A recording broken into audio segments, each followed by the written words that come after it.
There is a tax you have been paying your whole life. You didn't sign up for it. No one told you the price. It's the tax of proving you matter. Every conversation, a quiet performance. Every room you enter, a small negotiation for respect. Watch yourself, just once, in a normal conversation. Notice the tiny adjustments. The story you exaggerate, just slightly. The achievement you mention, as if by accident. The correction you make, when someone gets a fact about you wrong. None of this is vanity. It is exhaustion, wearing a mask of confidence. Your ego is not evil. It is simply on duty. Always on duty. Scanning every face for approval. Measuring every silence for judgment. This is why you are tired. Not from your work. Not from your responsibilities. From the second job no one sees. The job of being impressive. Somewhere, underneath the resume, underneath the filtered photo, underneath the clever reply. There is a self that never had to prove anything. Tonight, we go looking for it. If this feels like a moment of rest, let it stay with you, subscribe, and let this channel be the quiet room you return to when the performance gets too loud. There is no applause required here. In ancient Taoist thought, there is a word. Pu. It means the uncarved block. The wood before the sculptor's hands. Before the knife decides what it should become. Before it is shaped into something a buyer will admire. Pu is not empty. It is full. Full of potential that has not yet been narrowed into a performance. Every child begins as Pu. Unshaped. Unbothered by comparison. A child does not enter a room and wonder if it is impressive enough. A child simply is. Then the carving begins. Praise for this behavior. Punishment for that one. Slowly, the block is shaped into a form that pleases others. Smaller. Smoother. More acceptable. Less whole. By adulthood, most of us have forgotten we were ever wood at all. We think we are the shape. We think the shape is who we are. The Taoist masters watched nature closely, and they noticed something quiet but enormous. A tree does not try to prove it is a tree. It does not compare its height to the tree beside it. It does not perform its bark for an audience. It simply stands. Rooted. Unbothered. Whole.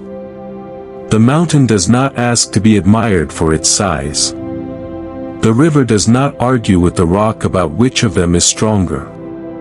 It simply moves around it. This is Wu Wei. Effortless action. Not laziness, alignment.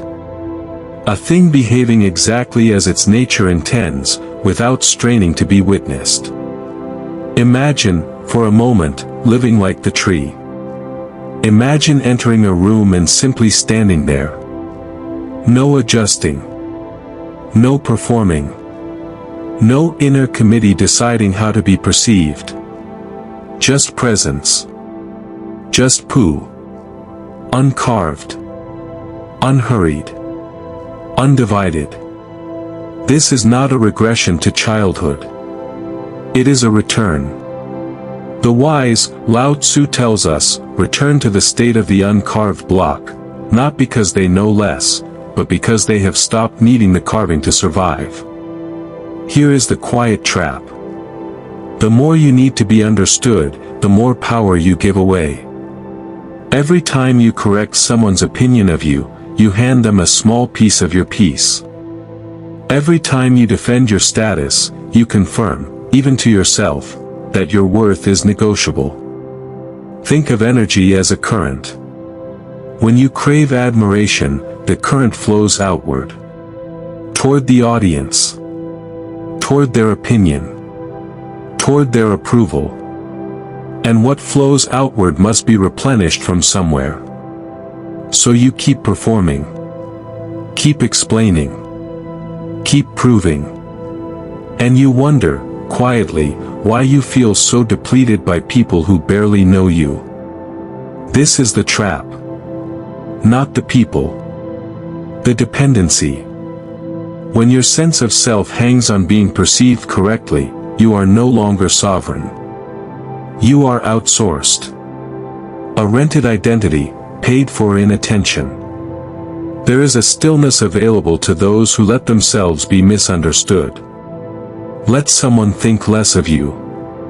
Let someone assume the wrong story. Let the room believe you are simpler than you are.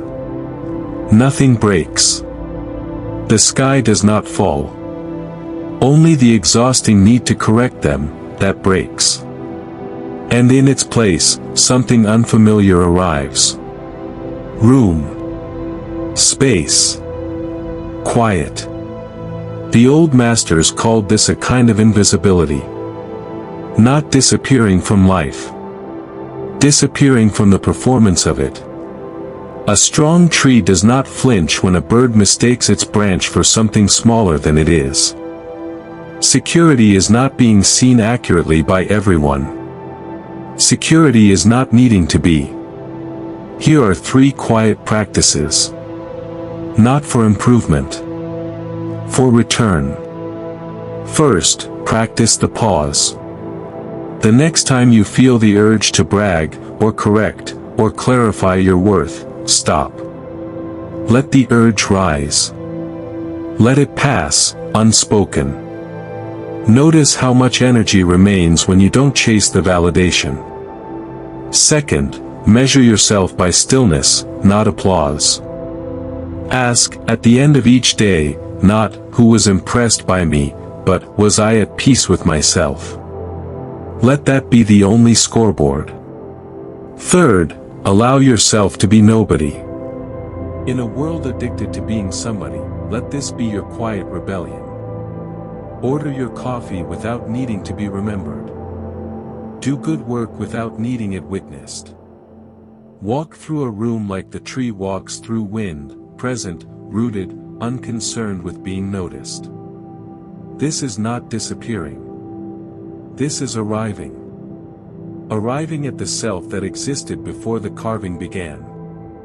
The uncarved block was never missing anything. It was already whole. It only forgot. So let the world carve whatever shapes it needs to admire. You do not have to hand it the wood.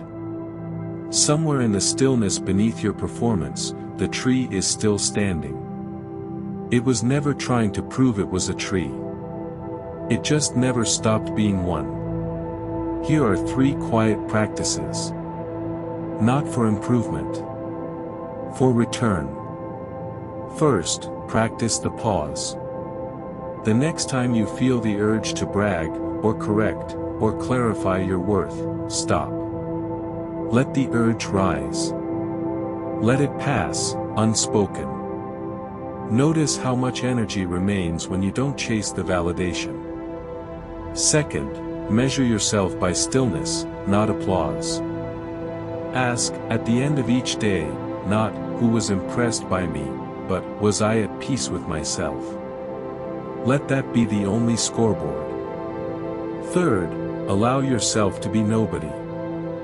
In a world addicted to being somebody, let this be your quiet rebellion. Order your coffee without needing to be remembered. Do good work without needing it witnessed.